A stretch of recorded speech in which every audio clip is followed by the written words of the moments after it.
திரைத்துறையில் பல்வேறு சாதனைகளை படைத்து மண்ணுலகில் இருந்து விண்ணுலகம் சென்ற நடிகர் பாக்யராஜ் நினைவுகளை பகிர்ந்து கொண்டு அவருக்கு அஞ்சலி செலுத்தும் நிகழ்ச்சி கோவை SNR கலையரங்கில் நடைபெற்றது.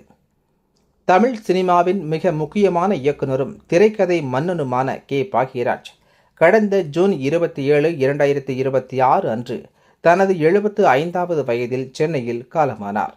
அவரது மறைவுக்கு திரை உலகினர் மற்றும் அரசியல் தலைவர்கள் இரங்கல் தெரிவித்திருந்த நிலையில் நாடு முழுவதும் அவருக்கென தனி ரசிகர்கள் மற்றும் நண்பர்கள் இருந்து வருகின்றனர். அதிலும் குறிப்பாக கோவை மாவட்ட பல்வேறு பகுதிகளில் அவரது ரசிகர்கள் உள்ளனர். இதன் ஒரு பகுதியாக கோவை ஆவாரம்பாளையம் பகுதியில் உள்ள SNR திருமண அரங்கில் நடிகர் பாக்யராஜுக்கு அஞ்சலி செலுத்தும் நிகழ்ச்சி நடைபெற்றது. இந்த விழாவில் கோவை மாவட்டம் மட்டுமின்றி கோவை மாவட்டத்தை சுற்றியுள்ள அனைத்து பகுதிகளில் இருந்தும் அவரது நண்பர்கள் மற்றும் ரசிகர்கள் திரளாக கலந்து கொண்டு அவருக்கு அஞ்சலி செலுத்தினர்.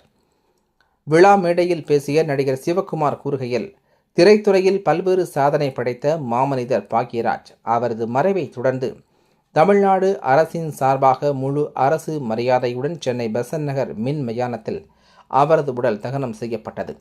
திரைக்கதை மன்னன் என்று அழைக்கப்படும் பாக்யராஜ் ஒரு சாதாரண மனிதனாக இருந்து திரையில் நாயகனாக வெல்ல முடியும் என்பதை தன் புத்திசாலித்தனமான நகைச்சுவையான கதைகளின் மூலம் நிரூபித்தவர். பிரம்மாண்ட சண்டை காட்சிகள் இல்லாமல் அன்றாட குடும்பம் மற்றும் சமூக யதார்த்தங்களை மையமாக கொண்டு விறுவிறுப்பான திரைக்கதை அமைப்பதில் அவர் வல்லவர். அத்தகைய கலைஞரின் மறைவு நாடு முழுவதும் அதிர்வலைகளை ஏற்படுத்தியுள்ளது. அந்த கலைஞனுக்கு அஞ்சலி செலுத்த இங்கு வந்துள்ளது தனக்கு கிடைத்த பாக்கியம் என தெரிவித்தார். விழாவுக்கான ஏற்பாடுகளை சசி அட்வர்டைஸ்மெண்ட் சுவாமிநாதன், முன்னாள் இயக்குனர் லயன் KG ராமமூர்த்தி, முன்னாள் ஆளுநர் மனோகரன் உள்ளிட்ட பலர் செய்திருந்தனர். இந்த விழாவில் மூத்த நடிகர்கள் பூர்ணிமா பாக்யராஜ், நடிகர் சாந்தனு பாக்யராஜ், சுந்தர்ராஜன் உள்ளிட்ட பல திரை பிரபலங்களும் கலந்து கொண்டு அஞ்சலி செலுத்தினர் என்பது குறிப்பிடத்தக்கது.